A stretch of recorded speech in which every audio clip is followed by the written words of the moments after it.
I walked into my house after work and noticed something was wrong. My daughter's room was completely empty. My wife said, "She's staying with my mom now." My mother-in-law smiled like she planned it, and my sister-in-law kept stripping the room. They thought I'd accept it. They had no idea what I was about to do. But before I begin, please like and subscribe to the channel. And we'd love to hear which part of the world are you joining us from. Let us know. Now, let's dive into today's story. Darren Pike drove the same stretch of road home every evening, 12 minutes from the south gate of the Riverside packaging plant to the cracked concrete driveway of the house on Clover Mill Road, through a stretch of Fort Wayne suburb that never quite looked different from one season to the next. Same flat lawns, same utility lines running parallel to the road, same gas station on the corner with a broken letter on its sign that nobody had fixed in 2 years. He knew every bend of it. He knew the light at Jefferson that stayed red for 40 seconds and the railroad crossing where you had to slow to 15. He knew this route the way a man knows anything he has traveled so many times it no longer requires thought. That predictability had never bothered him. Darren was 37 years old, and he had built his life the way he built most things, steadily, from the ground up without drama. He had worked the packaging floor for 11 years, rising from a line position to shift supervisor, a job that came with long days but a reliable wage and a manager who left him alone as long as the numbers were right. He drove a gray truck with 200,000 miles on it that he maintained himself in the driveway on weekends, Ava handing him tools she could barely name. He grilled on Sunday evenings. He paid his bills on the first of the month. His life had structure. It had edges he could see and corners he understood. Then there was Ava. His daughter was 8 years old and entirely herself. A person so complete and particular that Darren sometimes watched her from across the yard and felt genuinely amazed that she existed. She had her mother's dark eyes, but his stubborn chin, and she moved through the world with the loud confidence of a child who has never been told she was too much.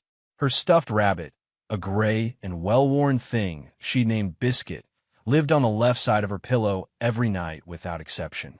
Her drawings covered the refrigerator in overlapping layers, mostly animals, with careful handwritten notes beside each one about where they lived and what they ate. She sang cartoon theme songs at full volume during bath time and never once seemed aware that anyone could hear her. The house on Clover Mill Road was small. 2 bedrooms, a cracked porch railing Darren kept meaning to fix, a backyard with a tire swing that tilted slightly to the left. But it was filled with noise and light and the evidence of a child who felt safe in it. It breathed. Marlene was a good woman. Darren had believed that and had not been wrong about it for a long time. They had met at a mutual friend's backyard gathering when both of them were 26, and he had liked her immediately. Her directness, the way she made decisions without hesitation, the way she laughed without covering her mouth. They had been good together in the early years. He remembered those years clearly. The road trips with no particular destination, the shared meals, the particular ease of 2 people who genuinely enjoy each other's company. But Marlene had always been close with her family. She had grown up in a house where the Voss women operated as a unit, decisions made together, loyalty to the group placed above almost everything else. Her mother Colleen called 3 times a week at minimum. Her younger sister Kelsey sent long texts at all hours that Marlene would answer mid-conversation without apology. The family was loud and warm, and they arrived at holidays with too much food and competing opinions about everything. In the early years, Darren had found it charming. He had come from a quieter house, and there was something he liked about the noise of them. There had been a version of Marlene, early in their marriage, that Darren remembered clearly. A woman who held opinions and shared them directly, who disagreed with her mother on the phone without softening the words, who had said once, years ago, that her family could be a lot and she knew it and she was sorry when it spilled onto him. That honesty had been something he trusted. He had built a marriage on the assumption that she would keep being that person. But charm is a thing that requires distance to sustain itself. The visits started the way these things always start, reasonably. Kelsey called one March with what she described as a situation involving her landlord, something about a lease dispute and a roommate who had left without notice. She needed somewhere to stay while she sorted it out. Just 2 weeks, maybe 3. Marlene had already said yes before she mentioned it to Darren. He agreed. 2 or 3 weeks was something he could work with. People go through rough stretches. Family helps. But 3 weeks became 6. 6 became the end of summer. A second bag appeared in the hallway beside the coat rack. Then a plastic tote with a broken handle that no one moved. The situation became a series of situations. The new apartment that fell through, the deposit that disappeared, the roommate arrangement that didn't work out. Each one reasonable on its surface. Each one followed by another one. Darren came home one Thursday evening after a long shift and found Kelsey on the living room couch, remote in hand, television up, watching something with the ease of a person who has decided this is her space. She looked up at him the way a person looks at someone who has just walked through their front door. "Hey," she said, and looked back at the screen. Marlene came out of the kitchen with a dish towel in her hands. She gave him the quick smile she gave him when she wanted the temperature in the room to stay level. "How was work?" "Long." He set his keys on the counter, looked at the couch, looked at his wife. "How much longer is she staying, Marlene?" "Soon," Marlene said, in the tone of someone who has thought about this less than they should have. "She's working on it." He nodded. He heated a plate and ate at the kitchen table, while the television noise from the living room competed with the sound of Ava's splashing in the bath upstairs. He told himself that soon was a number he could live with, but he was already beginning to understand that the word didn't mean the same thing to Marlene that it meant to him. It was a Tuesday in October. He remembered the day clearly because he'd had a union. Walked through at the plant that morning that had put him behind schedule, and he didn't make it home until nearly 6:30. He pushed through the front door tired and carrying the specific flatness of a day that had demanded too much of him for too little result. Ava was on the living room couch, both feet tucked beneath her, biscuit held against her chest, with both arms. She wasn't watching anything. She wasn't reading. She was sitting in that particular way children sit when they're trying to make sense of something that hasn't been explained to them yet. He stopped in the doorway. "Hey, kiddo." He kept his voice light. "Why are you out here?" She looked up at him. There was a pause, barely a second, but a second that held more information than a full sentence. "Aunt Kelsey is using my room." Darren went still. "What do you mean using it?" "She moved her stuff in there. She's sleeping in there now." He walked past the couch and down the narrow hall. Ava's bedroom door was closed. From the other side of it, he could hear a low murmur. Kelsey's voice, a phone call, unhurried. He stood in front of that closed door for a moment, long enough to be sure of what he was hearing. Then he turned back toward the kitchen, where Marlene was at the stove with her back to him, stirring something in a pot. "Marlene." She didn't turn around. "I know what you're going to say. Tell me what happened with Ava's room." Kelsey's back was hurting on the couch. "She needed a proper place to sleep. So you gave her our daughter's room." "It's just for now. Ava can sleep with us in the meantime. She's 8 years old. It's temporary, Darren." The spoon kept moving. "It's not a big deal." He looked at the back of her head, at the way her shoulders were slightly raised, the small, physical language of someone who knows what they're saying isn't right, but has decided to hold the position anyway. He opened his mouth, and then Kelsey came out of the hallway with her phone, pressed to her ear. She passed within 2 feet of him and raised one finger, a single gesture, requesting patience, and disappeared into the bathroom. Darren stood in the kitchen and said nothing. That night, he sat on the edge of the mattress on the floor where they'd made Ava a sleeping spot with a folded comforter and her pillow. He read her 2 chapters of the book they were working through, about a girl who finds a door in the back of a closet leading somewhere else. Entirely. He tucked the blanket up to her chin and kissed her forehead. "When do I get my room back?" she asked. He smoothed her hair back. "Soon," he said. "That's what Mom says too. It'll happen, kiddo. I promise." She looked at him with careful dark eyes, assessing, patient, deciding to believe him. Then she closed them. He lay awake that night for a long time. The room was wrong in ways that went beyond the logistics of it. Ava's breathing on the floor beside the bed. Marlene asleep with her back to him. The soft sound of the television still running in the living room past midnight. He stared at the ceiling and thought about what a room actually is. Not the walls or the window or the square footage. A room is where a child goes to be herself. It is where her things live and where her private world begins. You don't take that from a child for convenience. You just don't. It took 10 days for the lock to appear. In those 10 days, Darren watched the transformation of what had been his daughter's room with the specific, controlled attention of a man cataloging damage. Kelsey rearranged the furniture over 2 evenings, dragging the small bookshelf from the east wall to the corner by the window and pushing the little reading chair out to the hallway because she didn't need it. She packed Ava's art supplies, the tin box of colored pencils with the butterfly on the lid, the fat markers, the pad of watercolor paper, into a cardboard box and set them on the top closet shelf, where Ava's arms couldn't reach. She took down the drawings from the corkboard above the desk and left them in a pile on the floor without particular care. Darren found the pile when he went looking for Ava one afternoon and realized she was standing in the hallway, just standing there looking at the closed door. He brought it up with Marlene that evening. She's moved Ava's things. Pack them away. Ava can't get to her own art supplies. Kelsey will be gone soon, and everything goes back. When? You keep saying soon, and I keep watching it get more permanent. Marlene set down the glass she was holding and turned to face him. She had the expression she wore when she thought he was making something larger than it needed to be. You're catastrophizing, Darren. I'm watching her daughter get pushed out of her own room, he said quietly. That's not catastrophizing. That's just watching. She didn't answer. The lock appeared on a Thursday. A simple hook and eye latch, the cheap hardware store kind, screwed into the door frame on the outside. Darren stood in the hallway and looked at it with his arms at his sides. He found Marlene in the bedroom.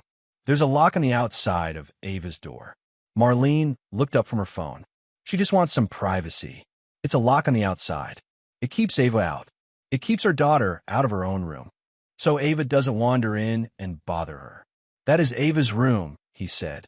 The only person that lock should be keeping out is people who don't belong in there. Marlene closed her eyes briefly. I'll talk to Kelsey. But she didn't. Or if she did, nothing changed. He watched Ava after that with the close attention of someone tracking something that matters. The singing during bath time stopped sometime in the second week. The refrigerator drawings, she had been adding a new animal every few days, stopped appearing. She no longer asked to kick the soccer ball in the backyard after dinner. She ate with her eyes mostly on her plate, and when Kelsey or Colleen spoke to her, she answered with the minimum number of words. She was folding herself smaller.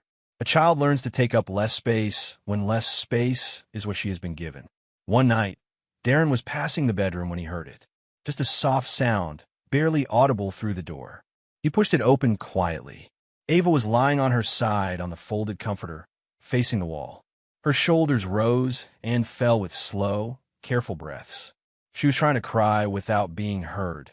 That particular kind of crying that is worse than the loud kind because it means the child has already learned that some pain should be kept quiet. Darren sat down on the floor beside her. He put his hand on her back. Hey, I'm here. A moment passed before she turned. Her eyes were red and still wet. She told me I can't go in anymore, Ava said. She said it's her room now. She said if I knock again, she'll throw my stuff in the trash. Darren kept his hand on her back. He kept his face level and his voice steady, though what was happening behind it was neither of those things.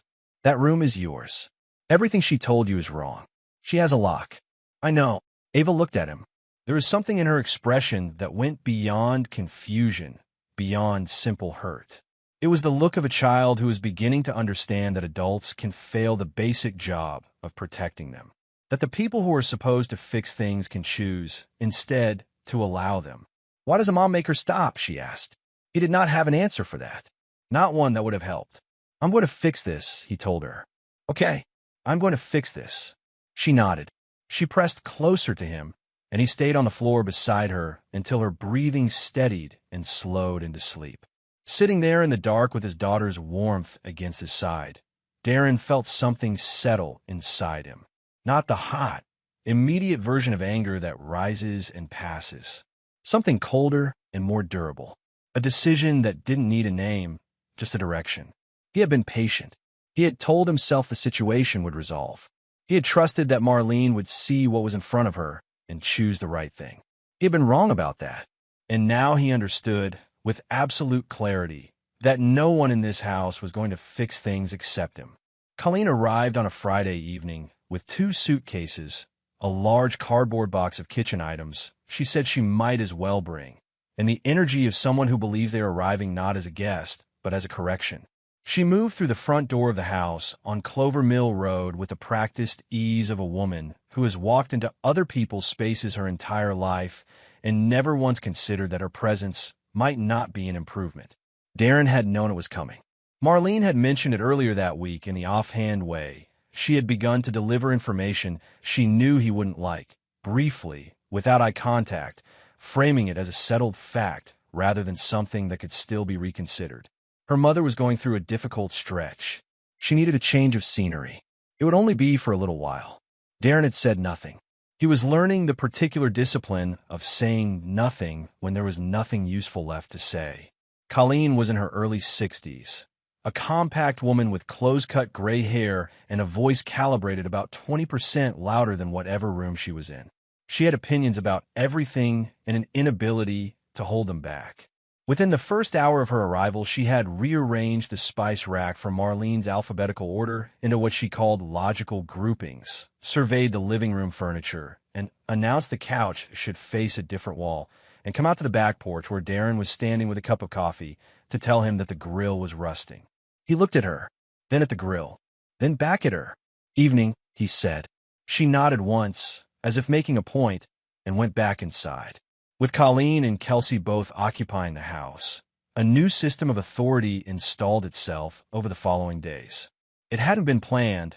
It had grown the way invasive things grow, finding available space and filling it. The two of them began making decisions about Ava that had never been theirs to make. What she ate at dinner, whether she had had enough, when she was allowed to be excused from the table, whether the clothes she chose for school were appropriate or needed to be reconsidered. Colleen had a philosophy she called structure. She used the word constantly. It justified interrupting Ava mid-sentence to correct her posture, telling her to slow down when eating or hurry up when Colleen was waiting, sending her to wash her hand a second time because the first pass hadn't been thorough enough. Kelsey backed her up without exception, as if backing Colleen was the factory setting of their relationship. Darren watched from across the dinner table and kept his hands flat on his thighs. It came to a head on a Wednesday evening. Darren had brought home a piece of chocolate from his coat pocket, a single square wrapped in foil, the kind he had been bringing Ava since she was small enough to only hold one. He passed it to her across the table. Just a small thing, a habit, the kind of gesture that builds meaning slowly over years. "Don't spoil her," Colleen said from across the table. The words came without pause, without invitation. Children that age shouldn't receive treats for nothing. Darren looked at her. She's 8. Exactly. Old enough to understand that things are earned. She doesn't have to earn something from her father. Colleen made a sound through her nose. Patient, practiced, the sound of someone who has managed difficult conversations for decades. "You're too easy on her. She needs to learn that the world doesn't hand things out." Kelsey glanced up from her plate. "She needs to learn she's not the center of everything." The table was quiet. Ava had stopped eating. She was looking at her fork. Darren put the piece of chocolate on her plate. "Ava," he said, "you can have it." Colleen exhaled through her nose again. Kelsey looked at Marlene with the expectation of backup. Marlene was looking at her dinner. That was the pattern that troubled Darren more than anything Colleen or Kelsey said or did on their own. Marlene's silence. She sat at that table every evening while her mother and sister redirected her daughter, and she said nothing. Not once. Not a quiet correction or a gentle change of subject. She moved through it as if it weren't happening, a witness who had decided, for reasons Darren couldn't fully put a name to, that this was a situation she would not insert herself into. He noticed that Marlene said nothing. Not to her mother, not to her sister, not in defense of her daughter. She moved through the house like a satellite pulled by the gravity of whatever Colleen and Kelsey decided, adjusting her behavior to match theirs without appearing to notice she was doing it. She was present at the table, present in the room, but never quite present in the conversation when it mattered. When Colleen criticized something Ava did, Marlene nodded. When Kelsey corrected the girl's speech or dismissed one of her stories, Marlene smiled faintly and looked at something else. Darren watched it most carefully of all, because whatever Colleen and Kelsey were doing to Ava, Marlene was allowing. And there is a difference between the person who causes harm and the person who decides not to stop it. That difference had a name, and he had been careful not to say it out loud yet. But he was thinking it. He raised it at night, in the low, careful tones a couple uses when they don't want to be heard through walls. Your mother lectured Ava at dinner again. Marlene lay on her back, looking at the ceiling. She doesn't mean anything by it. It doesn't matter what she means. It matters what she does. You always make it bigger than it is. I'm watching our daughter shrink at her own dinner table, he said quietly. That's not big or small. That's just what's happening. Marlene turned on her side. A long pause. I'll talk to her. You keep saying that. She didn't answer. He lay in the dark afterward, listening to the house. The television's still on in the living room past 11. The murmur of Colleen and Kelsey's voices. The sounds of a home that no longer entirely belonged to the people who owned it. He thought about the word Marlene had almost used earlier that night. She had started to say in her own, before catching herself. Her own what? Had Colleen's presence made this house feel like Colleen's territory, even Marlene? He turned that question over for a long time and did not find a comfortable answer. The Saturday it happened was early spring, cold when the wind picked up, almost warm when the sun held steady, a high pale sky with fast-moving clouds. Darren had gone into the plant for a half shift, covering for a colleague named Phillips who had been out sick 2 days running. He didn't mind the weekend hours usually, but that morning he moved through the work with a low, nameless unease he couldn't trace. Something sitting wrong at the back of his mind. He finished early and didn't wait around. He stopped at the deli near the highway exit and picked up 2 sandwiches, turkey on wheat for himself and the small grilled cheese Ava always ordered on Saturdays, and drove home thinking about whether they could get to the hardware store that afternoon for the hinge on the back gate. He heard it before he reached the front door. Not loud, just the specific, low sound of a child crying. That particular frequency that cuts through everything else that a parent's whole system is tuned to find from any distance. He had the key out and the door open in under 3 seconds. The hallway. Ava was on the floor, sitting against the wall with her back against the baseboard, her right arm cradled in her left hand. Her face was wet. She looked up at him with the expression of a child who has just been told that what happened to them doesn't count. Kelsey was standing in front of the bedroom door. Her arms were crossed. The door was open behind her. Darren set the bag on the floor. What happened? His voice was completely flat.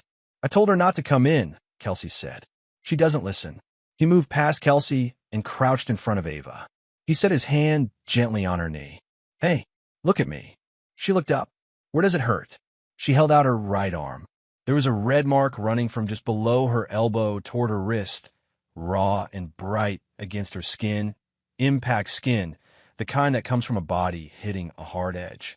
He touched it lightly with 2 fingers. She flinched. He saw the flinch and kept his face neutral because she was watching his face. Does it hurt a lot? She nodded once, pressing her lips together, trying to hold the next cry behind them. The trying to hold it, went somewhere in him that would not let go. He stood back up slowly. He turned to Kelsey.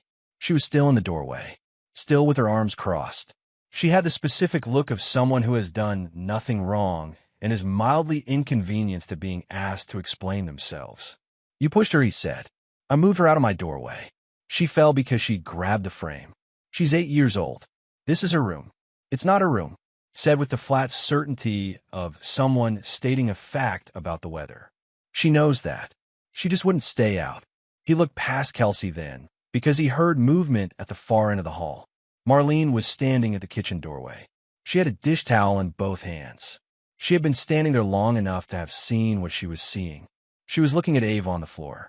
She was looking at the mark on Ava's arm. She was looking at her sister in the doorway with crossed arms. And she was not saying a single word.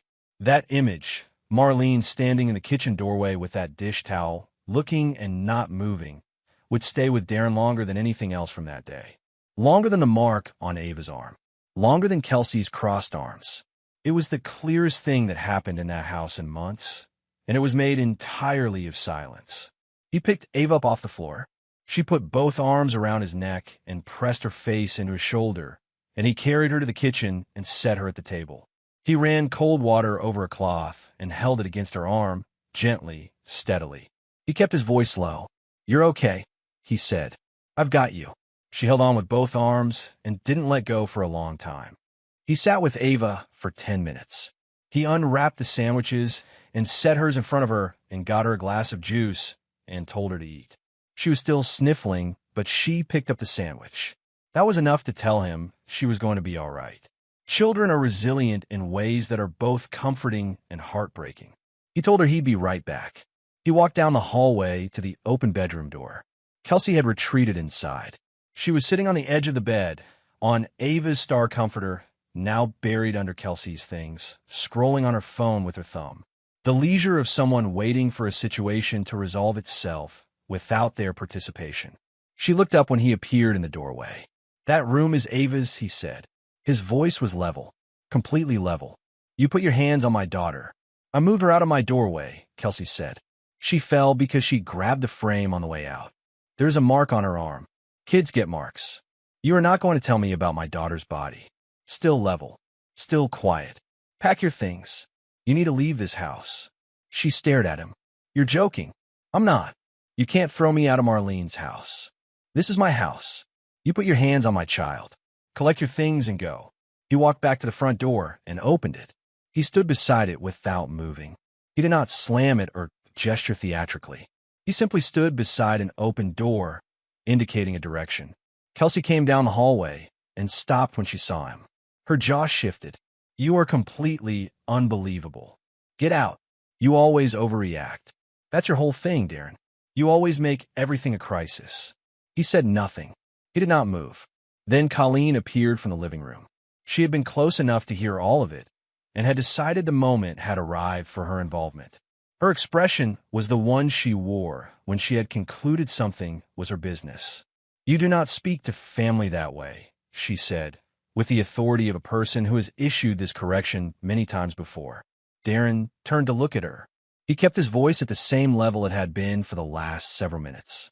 "You've been in this house for 2 months.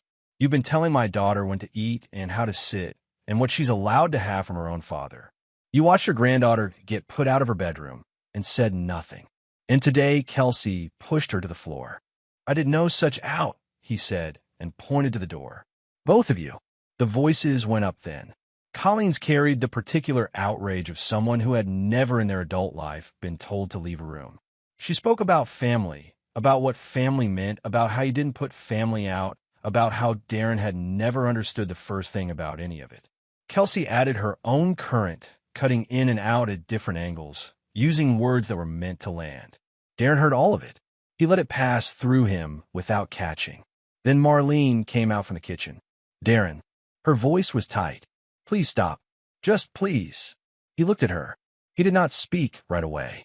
There was something specific he needed to understand from her face before he said anything. "They have to go, Marlene. You can't just—" Kelsey put our daughter on the floor. He kept his voice low enough that only she could hear the full weight of what he said next. "You were standing in the hallway when it happened. You saw Ava sitting on the floor with a mark on her arm, and you said nothing." Marlene's jaw tightened. Something shifted in her eyes. Not guilt exactly, but the shadow of its outline. "She didn't mean to hurt her," Marlene said. "That word again."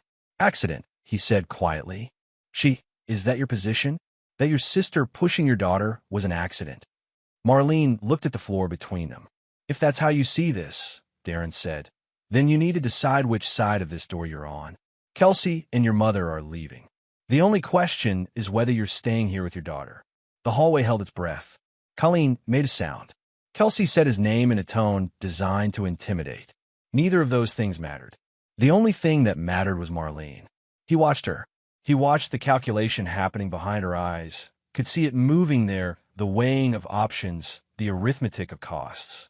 She had been running that calculation her entire adult life, always in her family's favor. She was running it now. A long moment passed. Then Marlene turned and walked toward her mother. Not dramatically, not with a speech or a declaration. She just took 6 quiet steps across the hallway and stood beside Colleen, and that movement said more than anything spoken in that house in months. Darren stood at the open front door and watched them collect what they needed. Coats, bags, Colleen's purse from the hook by the door. He watched Marlene follow them out without looking back at him. He closed the door. He locked it. He stood in the quiet hallway for a moment, alone in it. Then he walked back to the kitchen. Ava was still at the table.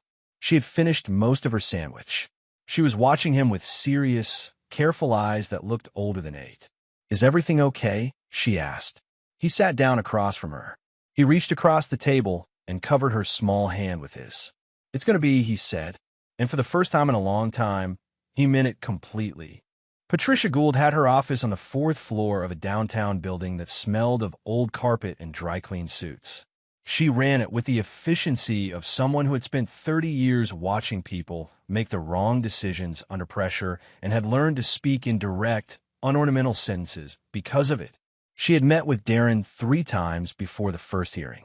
Each time she had been direct in a way he appreciated because it matched how he thought. "You're going to walk into that courtroom and want to react," she told him at their last meeting. "Your wife is going to say things that aren't true. Her attorney is going to frame what happened in ways designed to make you look dangerous. Your job is to sit there and let the documents do the talking. You are a reasonable man with reasonable responses to an unreasonable situation, and that will be clear if you stay out of the way of it." "I can do that," Darren said. "I know you can," she said. "That's why I'm telling you what to expect, rather than spending this meeting coaching you on how to behave." She held his gaze for a moment. "If something she says makes you want to respond, press your feet flat against the floor and breathe. That's all." The morning of the hearing, Darren dressed in the dark blue suit he had bought for his father's funeral 7 years earlier. It was slightly short in the sleeves, and the collar had always fit tighter than it should, but he left the top button undone, and it was fine. He drove Ava to the neighbor 2 streets over before the school bus came.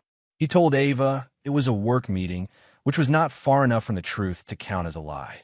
She gave him the look she gave him when she suspected he was simplifying something. Then she kissed his cheek and went inside.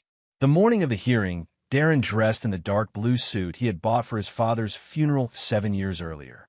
It was slightly short in the sleeves, and the collar had always fit tighter than it should, but he left the top button undone, and it was fine. He drove Ava to the neighbor 2 streets over before the school bus came. He told Ava it was a work meeting, which was not far enough from the truth to count as a lie. She gave him the look she gave him when she suspected he was simplifying something. Then she kissed his cheek and went inside. He sat in the truck for a moment in the neighbor's driveway. The morning was gray and cold, the kind of gray that presses down close. He thought about what Patricia had told him and about what he knew to be true, and he thought about his daughter kissing his cheek just now without knowing the full weight of what this day was. And then he started the truck and drove. The courthouse was gray limestone, the kind of building designed to communicate the weight of what happens inside it. The hallways smelled of old paper and floor wax, and the accumulated presence of other people's difficult days. Darren walked through them beside Patricia, who moved through the building with the ease of someone for whom this was unremarkable routine, exchanging brief nods with clerks and bailiffs. He sat at the plaintiff's table and looked across the room. Marlene was already seated. She had dressed carefully, a gray blazer, her hair pinned back, makeup precise enough to communicate control without appearing rehearsed. She was sitting very straight. She did not look at him when he came in. She looked smaller than he had expected.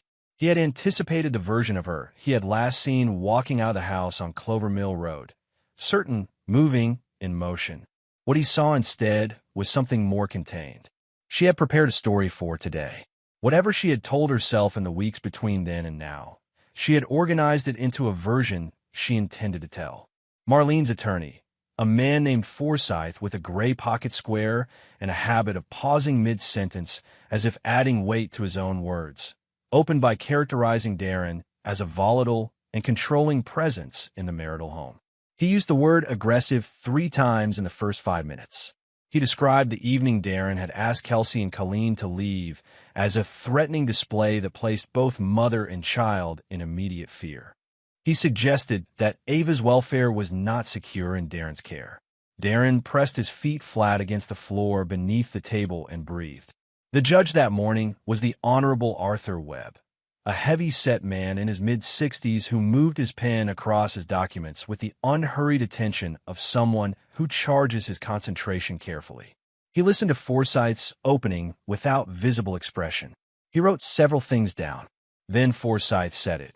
His client was requesting full custody of the minor child, Ava Pike, with supervised visitation for the father pending a behavioral evaluation. The words moved through Darren's chest like something cold. He felt them land. He sat still and let them pass. Then Patricia Gould leaned forward and placed her folder on the table. "Your Honor," she said, "we have quite a bit to say about that." The documentation had been gathered carefully, over weeks, in the quiet, deliberate way Darren did most things. Not with a clear endgame in mind at the start, but because something in him had understood early on that precision and evidence matter more than volume. He had taken the first photographs on his phone the night Kelsey moved Ava's art supplies to the top shelf. He wasn't entirely sure what he was doing at the time. It had felt like the instinct to record something before it was gone. He had photographed the room then, and again when the furniture changed, and again when the lock appeared. Each photograph was automatically dated. Patricia Gould walked the court through it with the patience of someone laying stones across water, one solid placement at a time. The first set of photographs showed Ava's room as it had been. Stuffed animals on the shelf, a star rug, drawings on the corkboard, biscuit on the pillow. Then the series from 2 weeks later. The shelves bare of Ava's things and packed with Kelsey's bags and clothes. The rug gone. The corkboard empty. In the final photograph, the hook-and-eye latch mounted on the outside of the door, its cheap metal hardware clear and undeniable against the white-painted wood of the frame. Judge Webb's pen slowed over his notes. The second exhibit was a printed record of text messages sent from a family tablet to Ava's contact on the same device. There were 3 of them, sent across a 2-week period. The first read, "Stay out of my room." The second, "I told you not to come in here. Next time your stuff goes in the trash." The third, sent 2 days before the incident. "That door is locked for a reason. Stop trying the handle." The judge looked at those for a long moment. Then he picked up his pen and wrote something. The third piece of evidence was a report from Dr. Nina Howell, the pediatrician at the clinic where Ava had been a patient for 5 years. Darren had taken Ava in on a Monday, 3 days after the incident, framing it as a general wellness visit. Dr. Howell had examined Ava's arm, documented a contusion consistent with impact against a hard surface, and noted in the patient statement section the child's own account of what had happened. The report was clinical and careful, and it used the word pushed once. The room was very quiet. Then Patricia set the final exhibit on the table.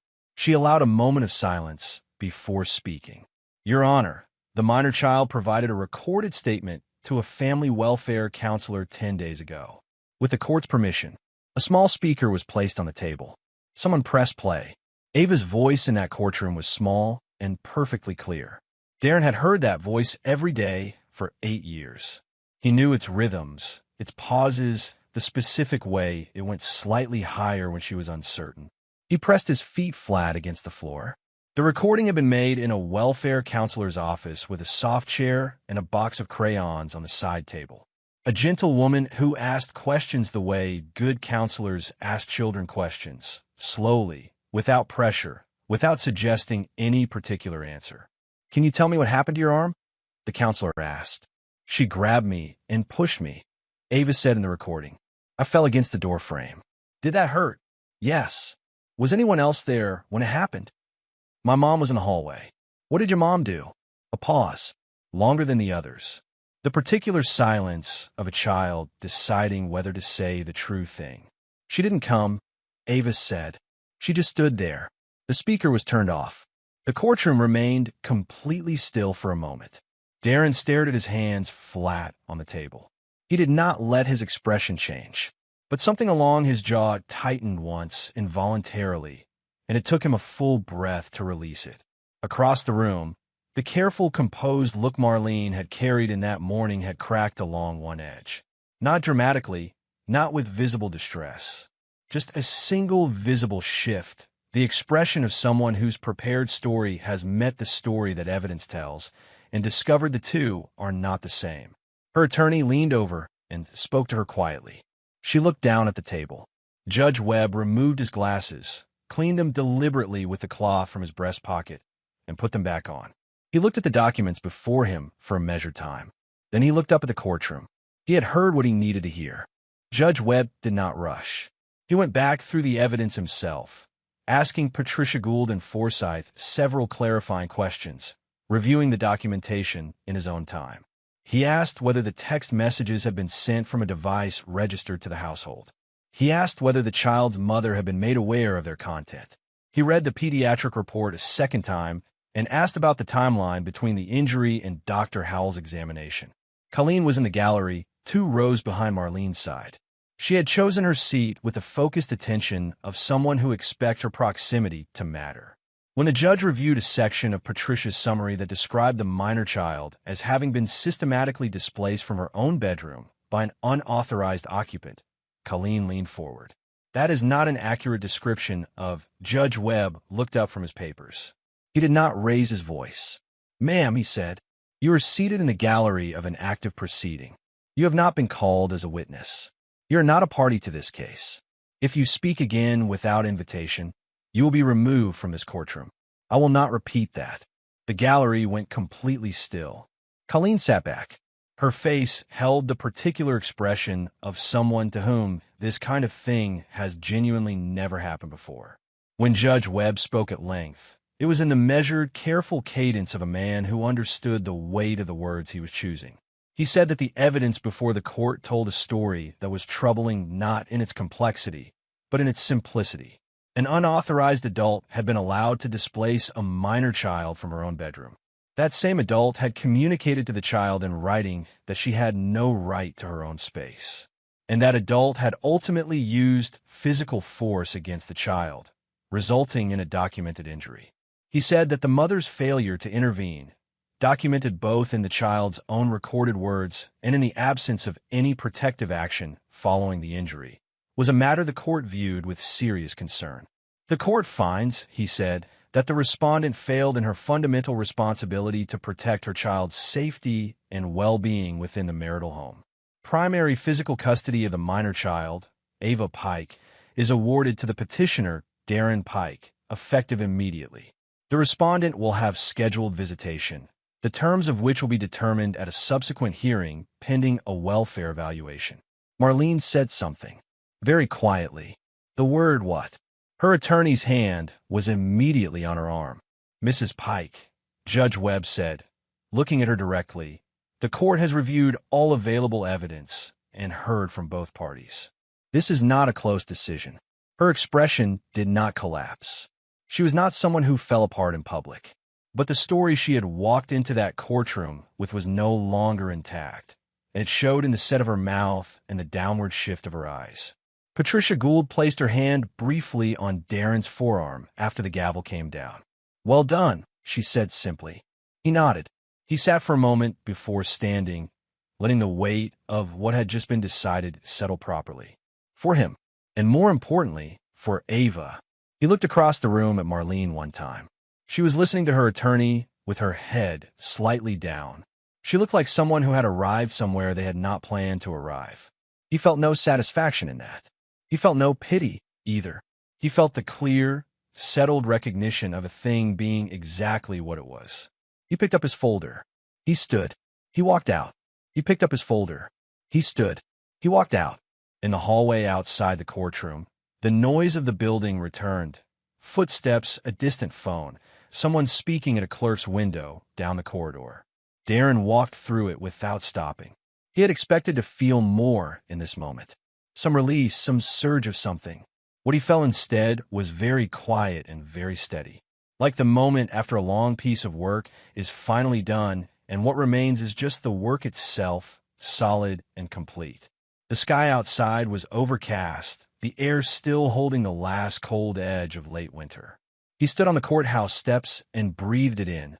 The ordinary smell of a city afternoon, real and plain. Then he took out his phone and called the neighbor where Ava was waiting after school. "She's fine," the neighbor said. She's been helping sort the garden seeds. Do you want to talk to her? Yeah, Darren said. Yeah, I do. The house on Clover Mill Road got itself back. That was how Darren thought about it. Not as something he did, but as something that was already underway the moment the door had been closed and locked and the television in the living room had stopped being the last sound he heard before sleep. The house was quiet in the right way now. Settled. It had its shape back. The first thing he did after the court order came through was stand in the hallway with a flathead screwdriver and remove the hook-and-eye latch from the outside of Ava's bedroom door.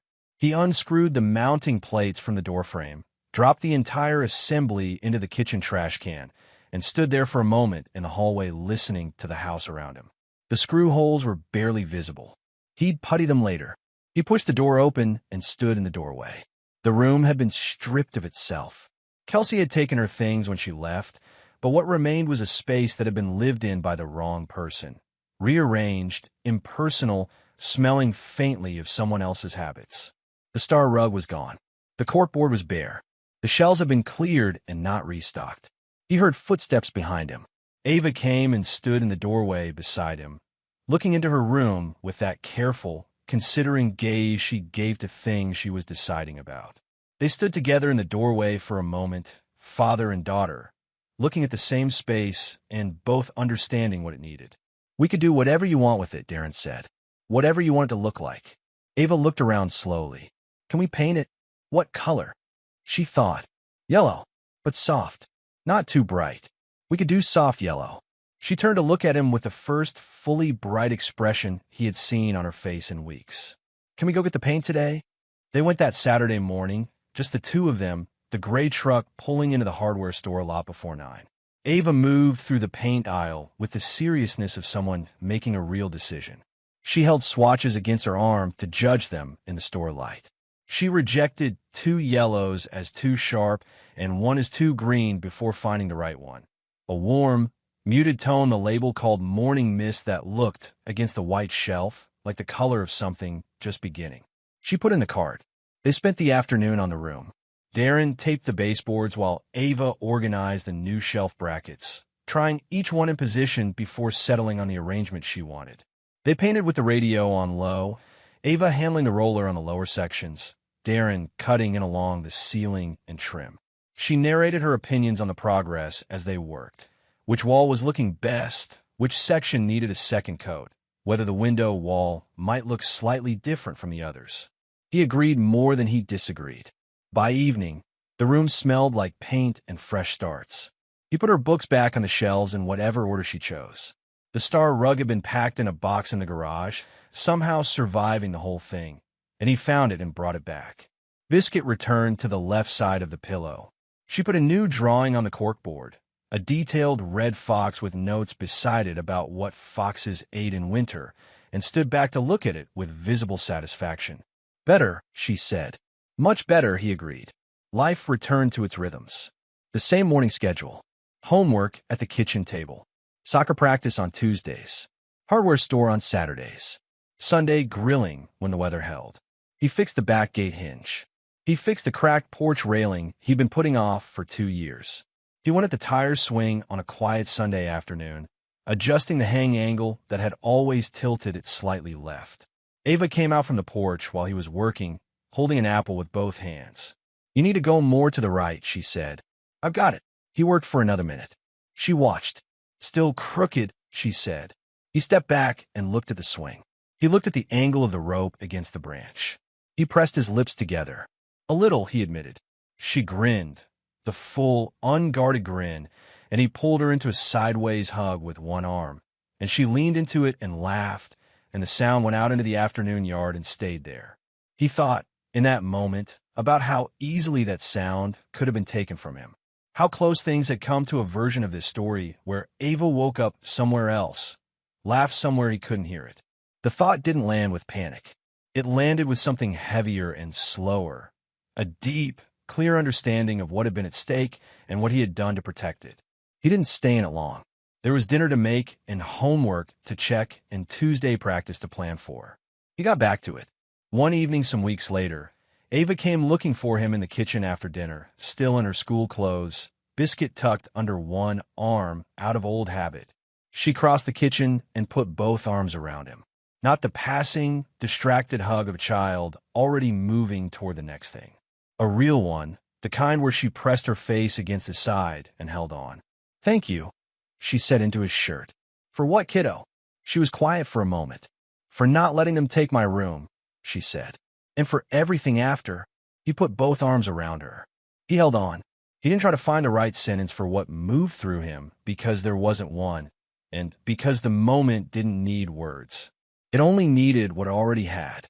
The collapse of the arrangement at Colleen's house was not dramatic. That perhaps was the most telling thing about it.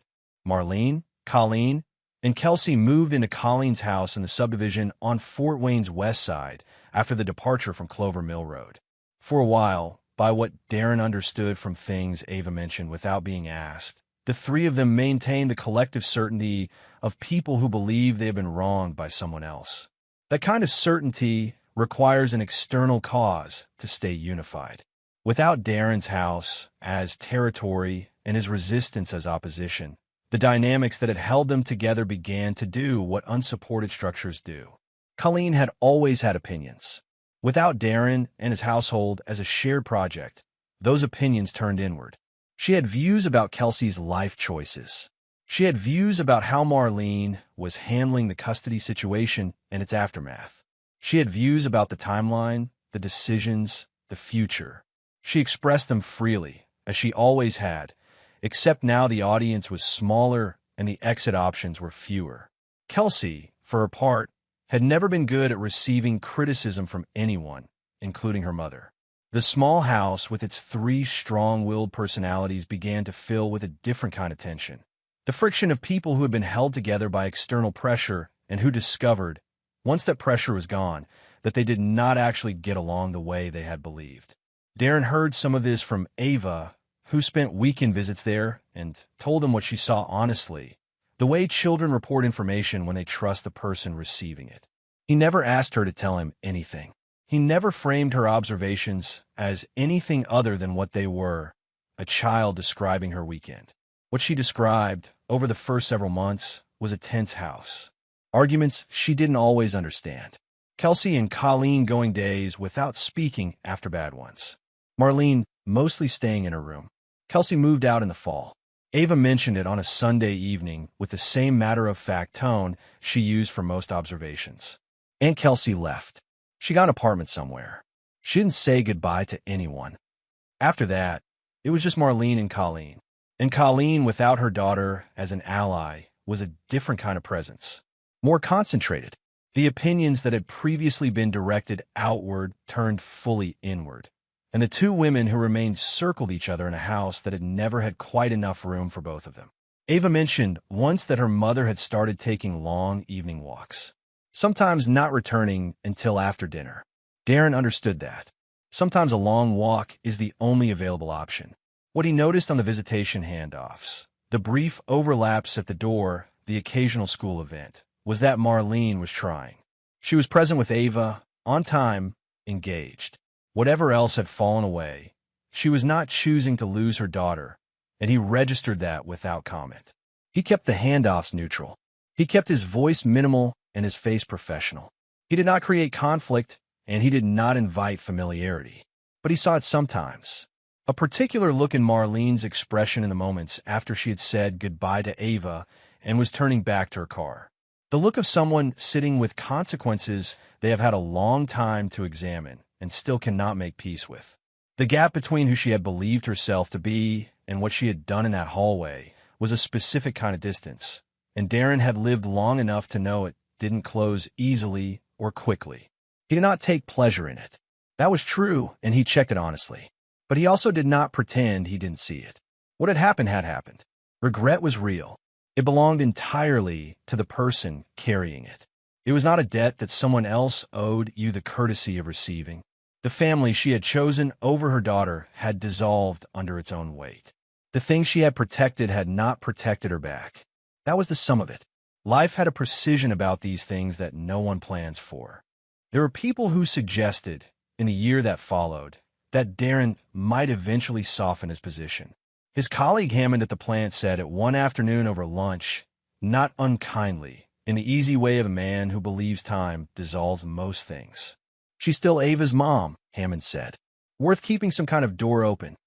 His uncle Carl said something similar at a family gathering that fall, using the language of peace and moving on, suggesting that carrying hard feelings was its own kind of weight.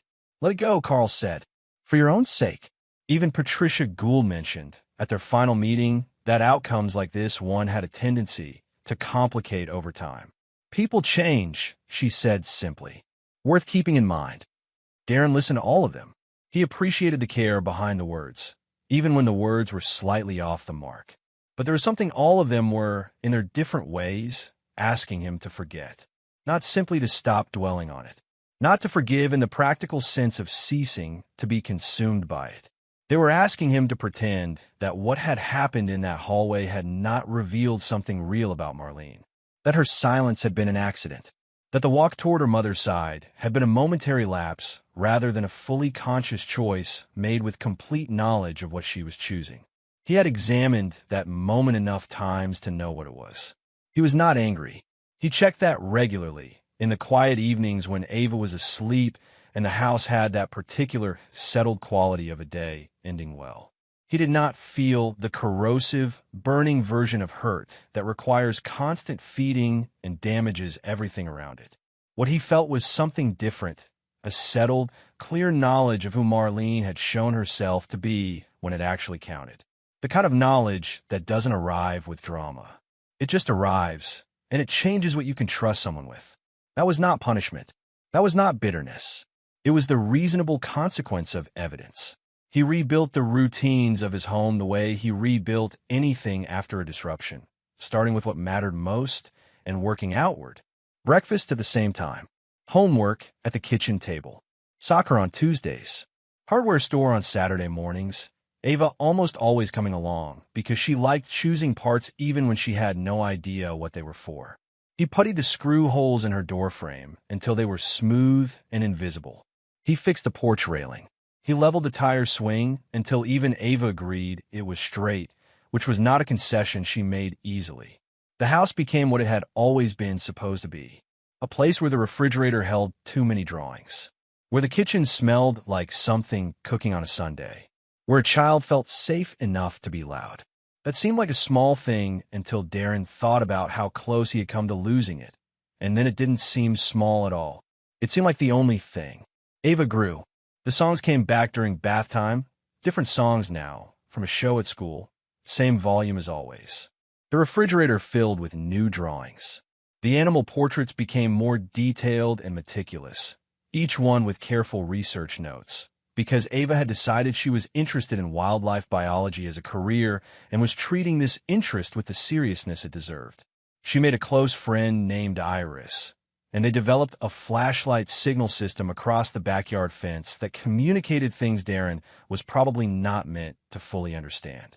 When Ava asked about her mother, and she did, as children do, working patiently to understand where all the pieces fit, Darren answered honestly and without editorializing. He told her that her mother loved her, which was true. He did not say anything that wasn't true.